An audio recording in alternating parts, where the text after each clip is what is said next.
Hello students, आज के lecture में हम लोग इम्प्लॉयबिलिटी स्किल के बारे में कुछ समझेंगे। इम्प्लॉयबिलिटी स्किल का जो सिलेबस है आप लोगों को उसका पीडीएफ डिस्क्रिप्शन में मिल जाएगा, जो भी सिलेबस है। ठीक है, तो इम्प्लॉयबिलिटी स्किल का एक चैप्टर है जो कि हम लोगों को पढ़ना है। ठीक है, आप लोग जानते होंगे इम्प्लॉयबिलिटी स्किल में 3 या 4 सेक्शन में हम लोग का इम्प्लॉयबिलिटी स्किल को विभाजित किया गया है। ठीक है, तो पहला सेक्शन जो है वो थोड़ा ग्रामेटिकल सेक्शन है। ठीक है, तो वो ग्रामेटिकल सेक्शन को आज हम लोग थोड़ा सा कवर करने की कोशिश करेंगे। तो इस वीडियो में जितना भी हम लोग कवर करना है कर सकते हैं। ठीक है, करने की कोशिश करेंगे इस वीडियो में जितना कवर हो पाए। तो आज के वीडियो में हम लोग ये समझेंगे। ठीक है, आज के वीडियो में हम लोग ये समझेंगे टेंस के बारे में। टेंस जिसको हम लोग बोलते हैं काल, है ना। तो टेंस का मतलब होता है काल। अब ये जो काल जो है कितने प्रकार का होता है भाई? तो काल देखिएगा, जनरली हम लोगों का 3 प्रकार का होता है। ठीक है, पहला आता है हम लोग का प्रेजेंट टेंस। पहला प्रेजेंट टेंस, दूसरा होता है पास्ट टेंस और तीसरा होता है फ्यूचर टेंस। ठीक है, तो प्रेजेंट टेंस का मतलब होता है, हिंदी में हम लोग बोले तो प्रेजेंट टेंस का मतलब होता है वर्तमान काल। दूसरे नंबर में है जिसको हम लोग बोलते हैं पास्ट टेंस, उसका मतलब होता है भूतकाल। और लास्ट एंड थर्ड बोल सकते हैं आप लोग फ्यूचर टेंस। तो फ्यूचर टेंस का मतलब होता है भविष्य काल। ठीक है, तो ये सब जो है हम लोग का काल को दर्शाता है, ये जितना भी टेंस है। ठीक है, तो प्रेजेंट टेंस को है जनरली हम लोग 4 भागों में बांटे हैं। प्रेजेंट टेंस को कितने भागों में बांटा गया है? 4 भागों में बांटा गया है।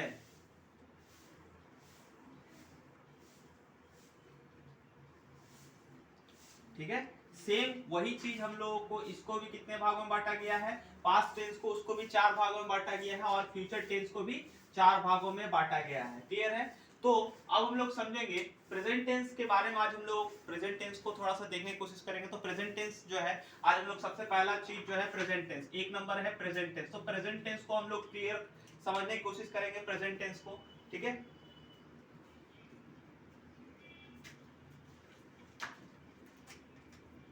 प्रेजेंट टेंस को समझने की कोशिश करेंगे। तो प्रेजेंट टेंस में देखोगे आप लोग, तो प्रेजेंट टेंस में एक नंबर में आता है, सबसे पहले यहाँ पे हम लोग लिख ले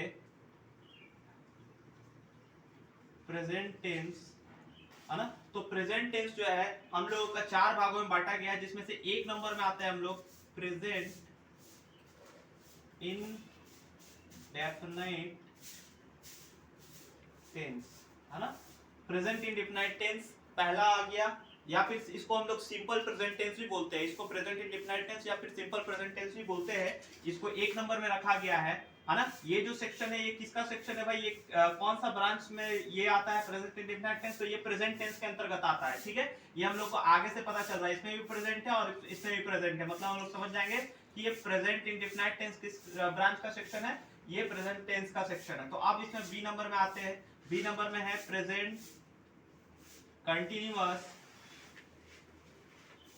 टेंस, प्रेजेंट कंटिन्यूअस टेंस। ठीक है, प्रेजेंट कंटिन्यूअस टेंस आ गया हम लोग। और सी नंबर में प्रेजेंट परफेक्ट टेंस। ठीक है, present perfect tense. And D and final बोल सकते हैं आप लोग प्रेजेंट परफेक्ट कंटिन्यूअस टेंस।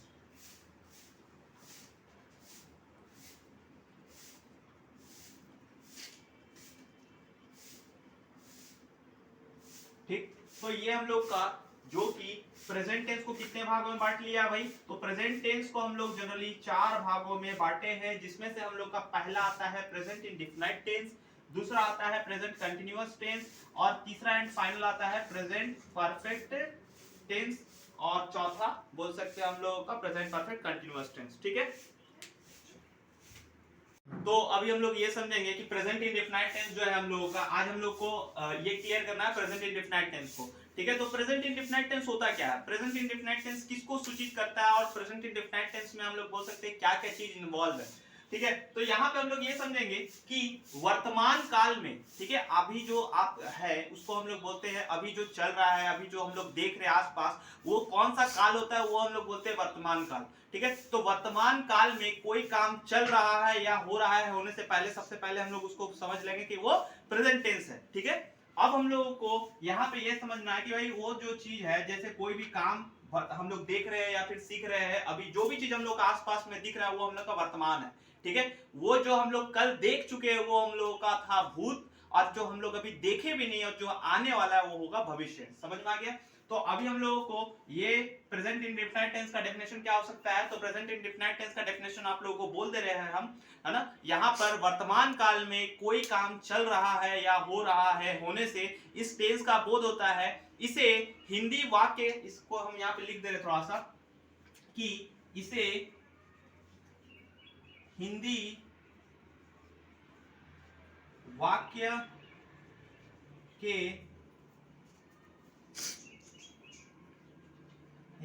के इसे नहीं होगा इधर, है ना, तो इसमें लिखिए, इसमें हिंदी वाक्य के अंत में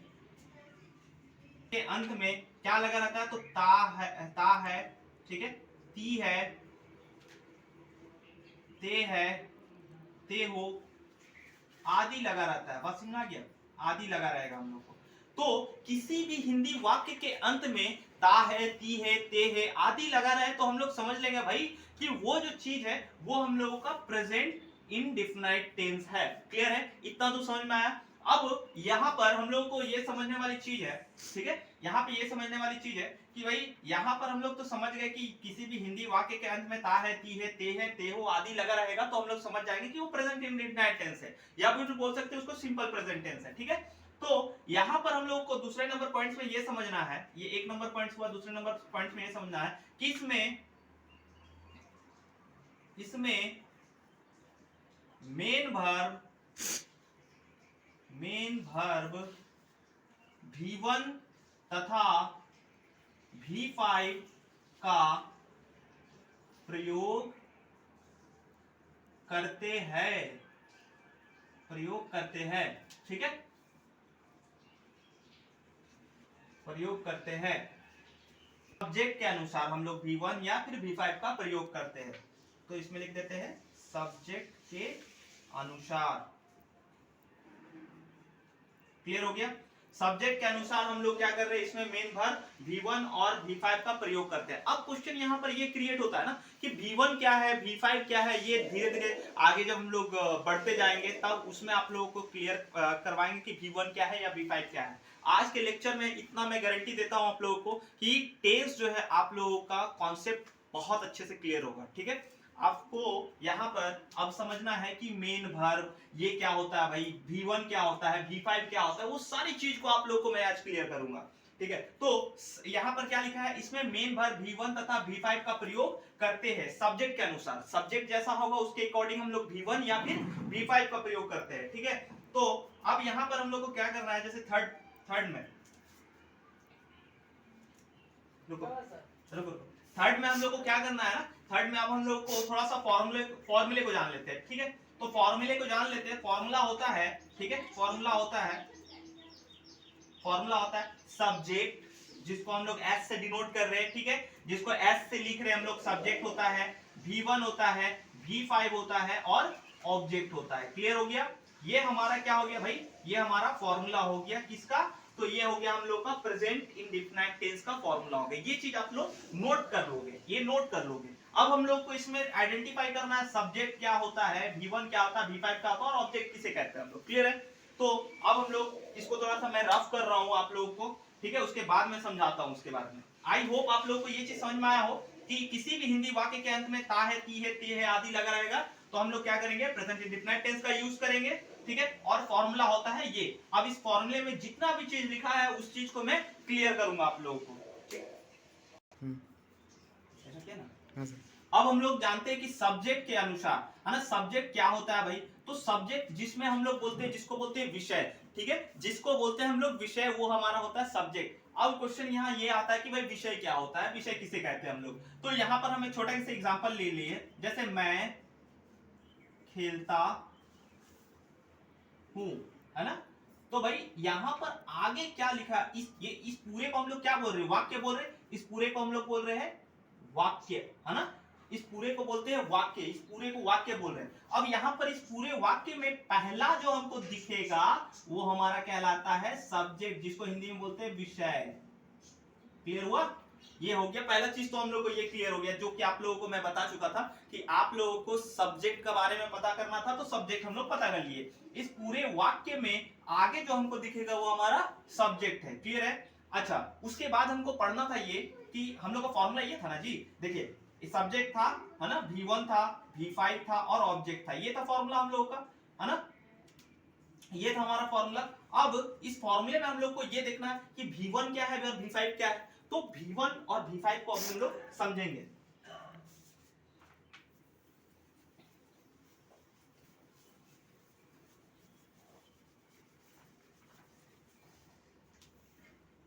देखोगे आप लोग, सबसे पहला यहां पर V1 लिखा है या फिर V5 लिखा हुआ है, ठीक है। ये जो दोनों जो चीज है वो है वर्ब, VERB, वर्ब का फॉर्म, है ना। ये दोनों क्या है, वर्ब का फॉर्म है। तो वर्ब का फॉर्म का मतलब क्या हो गया, वर्ब किसे कहते हैं हम लोग, वर्ब जिसको बोलते हैं हम लोग क्रिया, हिंदी में क्या बोलते हैं, क्रिया, है ना। जो भी हम लोग काम कर रहे हैं, जो भी हम लोग का काम हो रहा है, वो हम लोगों का कुछ ना कुछ क्रिया हो रहा है उसमें, उसको हम लोग बोलते हैं वर्ब। अभी भी आप लोगों को मे भी समझ नहीं आया होगा, तो एक छोटा सा मैं एग्जांपल दे रहा हूँ, थोड़ा ट्रिकी है, ठीक है, ट्रिकी है। आप लोगों को थोड़ा सा ट्रिक दे देता हूँ मैं कुछ शब्द को, जैसे हम लोग वर्ब को कैसे आइडेंटिफाई करें, कैसे पहचाने वर्ब को, वो चीज हम लोग को समझना है। तो जैसे आप मान लो आप लोग की किसी भी शब्द के अंत में ना लगा रहता है, बात समझ में आ, किसी भी शब्द के अंत में ना लगा रहे तो उसको हम लोग बोलते हैं वर्ब, या फिर उसको बोल सकते हैं हिंदी में क्रिया, ठीक है। जैसे हम छोटा सा एग्जांपल बताएं, रोना, है ना। ये शब्द के अंत में हम लोग समझ में कि क्या लिखा हुआ, ना लिखा है, मतलब ये जो चीज है भाई हम लोगों का है वर्ब। क्लियर है। अच्छा, दूसरा हम लिख देते हैं छोटा सा एग्जांपल, खेलना, ठीक है, खेलना। तो किसी भी शब्द के अंत में हम बताए ना लगा है, मतलब वो क्या है, वर्ब है, ठीक है। तो ये चीज किसी भी शब्द के अंत में ना लगा रहे तो उसको बोलते हैं हम लोग वर्ब। अब वर्ब तो हम लोग समझ गए, अब हम लोग को समझना है कि वर्ब का फॉर्म क्या है, यानी कि वर्ब को कितने भागों में बांटा गया है। क्लियर है। वर्ब को जनरली हम लोग यहाँ पे आप लोगों को मैं रफ करके बता रहा हूं,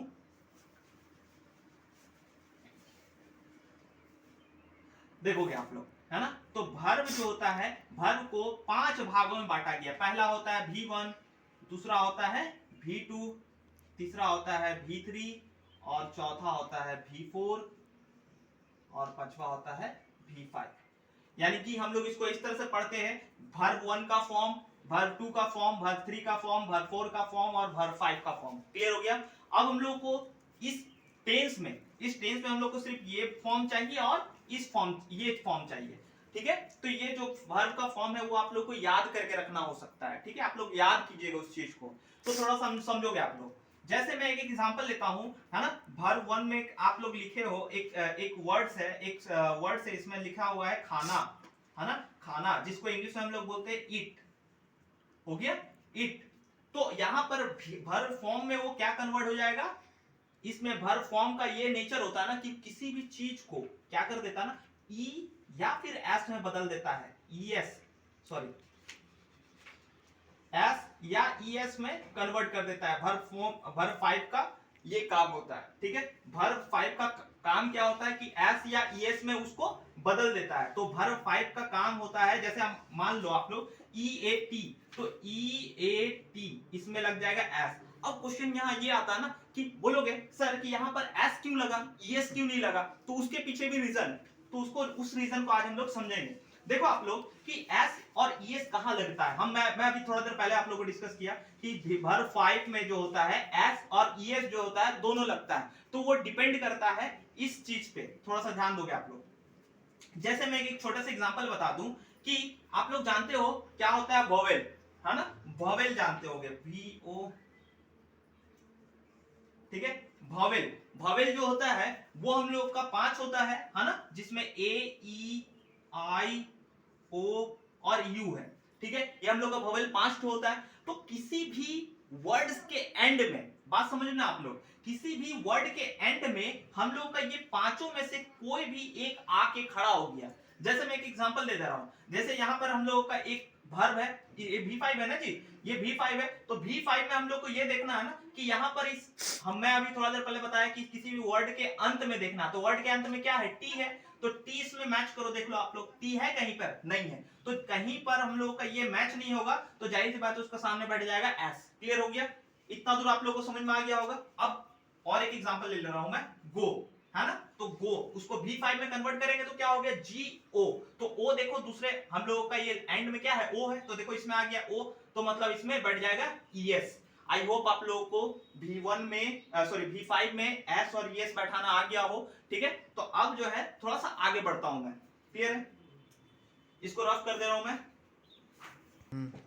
अब यहां पर हम लोग, मैं ये समझ लेता हूं फॉर्मूला। तो फॉर्मूला क्या है भाई, सब्जेक्ट है V1 है और V5 और ऑब्जेक्ट है। अब भाई अब मैं तो इतना जान गया कि ये सब्जेक्ट क्या है, मैं भी थोड़ी देर पहले बताया आप लोगों को। ये वर्ब और V5 क्या है, कहां यूज होगा वो बाद में बताऊंगा, यूज इसका बाद में बताऊंगा, बट V1 और V5 क्या है ये समझ लिया मैं, ठीक है। अब यहां पर समझता हूं ऑब्जेक्ट। ऑब्जेक्ट जिसको हम लोग बोलते हैं ना, जिसको हम लोग बोल सकते हैं कि कोई भी वस्तु, है ना। यहां पर कोई भी वस्तु हो गया, जैसे एक छोटे से एग्जांपल के तौर पे बताऊं मैं, जैसे मैं उसे जानता हूं, है ना। तो अभी मैं थोड़ा देर पहले बताया कि भाई मैं तो हुआ, है ना, मैं हुआ सब्जेक्ट, क्लियर है। अब जानता जो हूं, है ना, जानता हूं वो क्या हो गया, वर्ब, वो होता है हम लोगों का वर्ब। और जो बीच में है ना बाबू, वो है हम लोगों का ऑब्जेक्ट, क्लियर है। ये हम लोगों का ऑब्जेक्ट हो गया, क्लियर, समझ में आ गया आप लोगों को। अब यहां पर अब थोड़ा सा इसको सेपरेट करने की कोशिश करूंगा मैं, है ना। अब क्वेश्चन यहां पर ये आता है ना, बोलोगे सर कि आप इसको कैसे पहचान लिए कि ये वर्ब है बोल के। आप तो अभी थोड़ा देर पहले बताया कि आप वर्ब में बताया कि किसी भी वर्ब के या किसी भी शब्द के अंत में ना लगा रहता है। तो देखो बाबू यहां पर जो ता हूं लगा हुआ है ना, वो टेंस के अकॉर्डिंग लगा हुआ है। यहां पर हम लोग एक ट्रांसलेशन को फिट किए, तो वो टेंस जो है अपना अंदर कन्वर्ट करके रखा हुआ है, ता हूं, इस पहचान है टेंस का। बाकी इसको हम जब बोलते हैं तो जानना इसको बोलते हैं, क्या बोलते हैं, जानना, ठीक है। ये ना बोलते हैं हम लोग, जानना बोलते हैं। तो ये हम लोग का वर्ब हो गया, ठीक है। अब एक छोटा सा एग्जांपल, जैसे मान लीजिए रोना, रोना, तो जब इसको इधर में फिट करते तो वह रोता है, इस तरह से हम लोग बोल सकते थे, ठीक है। जैसे वह रोता है, वह रोती है, इस प्रकार से हम लोग टेंस के अकॉर्डिंग ये चेंज हो जाता है। तो अब हम लोग को समझ में आ गया कि ये जो है हम लोग का है वर्ब। अब जो है इसको थोड़ा सा बनाने की कोशिश करेंगे, देखोगे आप लोग यहां पर क्या लिखा है बाबू, मैं लिखा है। तो मैं को क्या बोलते हैं हम लोग, मैं को बोलते हैं आई, क्लियर है ना, मैं को बोलता है आई। अब यहां पर मैं को तो आई बोल रहे हैं, उसके बाद सब्जेक्ट पहले बैठाना था, सो सब्जेक्ट हम लोग पहले कर दिए। अब नहीं इसमें भी थोड़ा प्रॉब्लम है आप लोग को, तो आप लोग ये कर सकते हो, इसको नंबरिंग कर दो, यहां पर दे दो 1 नंबर, क्यों, क्योंकि सब्जेक्ट पहले नंबर पे है, फिर वर्ब या फिर V5, वर्ब कितने नंबर पे, दूसरे नंबर पे, 2 नंबर आप लोग ये दे दो, और तीसरे नंबर पे ऑब्जेक्ट होते 3 नंबर ये दे दो, ठीक है। अब इसके अकॉर्डिंग हम लोग बैठा लेते हैं इसको। तो मैं का क्या है बाबू, 1 नंबर में आई बैठा देना है, और वर्ब बैठाना ना, उसके बाद जानना का होता है नो, जानना का क्या होता है, नो, KNOW, ठीक है। उसे अब देखोगे लास्ट में तीसरा नंबर में क्या बैठाना है, उसे का क्या होता है, हिम, HIM। तो ये हम लोग का ट्रांसलेशन होता है कंप्लीट, क्लियर हो गया। तो आप लोग को, आई होप आप लोग को ये वीडियो पसंद आ रहा हो, ठीक है। अब जो है थोड़ा सा आगे बढ़ता हूं मैं, थोड़ा सा आगे बढ़ता हूं, ठीक है। एक दो क्वेश्चन और आप लोगों को मैं बता दे रहा हूं, एक दो क्वेश्चन बनाने के बाद आप लोगों को जो है प्रैक्टिस के लिए मैं कुछ नोट्स ये दे दूंगा बोर्ड में, ठीक है। आप लोग उसको जो है प्रैक्टिस करोगे। जैसे एक छोटा सा एग्जांपल के तौर पे बताया जाए, यहां पर आप लोगों को ना नेक्स्ट लेक्चर में बोल सकते हो कि जब प्रेजेंट कंटीन्यूअस टेंस हम लोग पढ़ेंगे ना, तो प्रेजेंट कंटीन्यूअस टेंस में आप लोगों को ये चीज सुनने को मिलेगा, बी वर्ब, ठीक है, बी वर्ब आप लोग को सुनने को मिलेगा, या फिर इसको हम लोग बोलते हैं ना हेल्पिंग वर्ब, क्लियर है। इसको हम लोग बोलते हैं बी वर्ब या फिर हेल्पिंग वर्ब। बी वर्ब क्या है और हेल्पिंग वर्ब क्या है, ठीक है, उसको भी थोड़ा डिस्कस कर दे रहा हूं। फिर से आप लोग का जो चल रहा था, जो आप लोग का क्या था, ट्रांसलेशन जो कर रहे थे हम लोग, उसमें आएंगे। तो बी वर्ब या हेल्पिंग वर्ब क्या होता है, ये देखोगे आप लोग, ठीक है। जिस शब्द के, जिस वाक्य या फिर बोल सकते हैं जिस विषय के बाद में, ठीक है, जिस सब्जेक्ट के बाद में कोई भी चीज यूज होता है, जैसे हम लोग लिख देते हैं वाज हो गया, है ना, वेयर हो गया, हैड हो गया, इज हो गया, एम हो गया, आर हो गया, जो भी सब्जेक्ट के बाद कुछ भी चीज उपयोग में आता है वो हम लोग का क्या कहलाता है, बी वर्ब कहलाता है ना, वो हमारा बी वर्ब कहलाता है। अब क्वेश्चन यहाँ पे ये आता है ना कि बोलोगे सर यहाँ पे जो सब्जेक्ट हो गया V1 हो गया, V5 हो गया और यहाँ ऑब्जेक्ट हो गया, यहाँ पे कहीं पर सब्जेक्ट के बाद एम इज आर लगा है क्या, नहीं लगा है, तो जाहिर सी बात है इसमें कोई भी बी वर्ब का उपयोग नहीं किया गया इस टेंस में। मैं आप लोग को अभी इसलिए बता दिया क्योंकि आप लोग का जो है कंटिन्यूअस टेंस, जब इसके बाद जो आएगा टेंस प्रेजेंट कंटिन्यूअस टेंस, उसमें आप लोगों को देखने को मिलेगा, एम इज आर उसमें देखने को मिलेगा। क्लियर है? तो अब मैं थोड़ा सा आगे बढ़ रहा हूं, ठीक है। जैसे एक छोटा सा एग्जांपल कि वह पढ़ता है। क्लियर है? वह पढ़ता है बाबू। अब इसको हम लोग को ट्रांसलेट करना है, ठीक है। और दूसरा नंबर और एक दो क्वेश्चन लिख लेते हैं, जैसे वह तुम्हें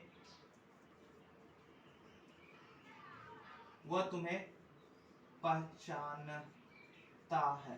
क्लियर है? वह तुम्हें पहचानता है, तो इसको हम लोग थोड़ा सा समझेंगे, ठीक है। वह पढ़ता है बाबू, तो वह पढ़ता है तो जाहिर सी बात है, अभी थोड़ा देर पहले आप लोग को मैं बताया, क्या बताया, नंबरिंग कर लोगे। नंबरिंग इन द सेंस, इसको एक नंबर, पहला नंबर सब्जेक्ट दिख रहा है, इसको एक नंबर दे दो। अब यहाँ पर कोई ऑब्जेक्ट है क्या, बीच में कुछ है, उसे मुझे या हम कुछ है बीच में, नहीं है, तो इसमें ऑब्जेक्ट है ही नहीं, ठीक है। तो ऑब्जेक्ट नहीं है तो क्या है, वर्ब है। तो वर्ब है तो वर्ब कितने नंबर में आता है, दूसरे नंबर में हम लोग फॉर्मूला भी जानते हैं, तो फॉर्मूला के अकॉर्डिंग हम लोग को सब्जेक्ट पहले बैठाना है। तो सब्जेक्ट में क्या है, पढ़ता, लड़का है।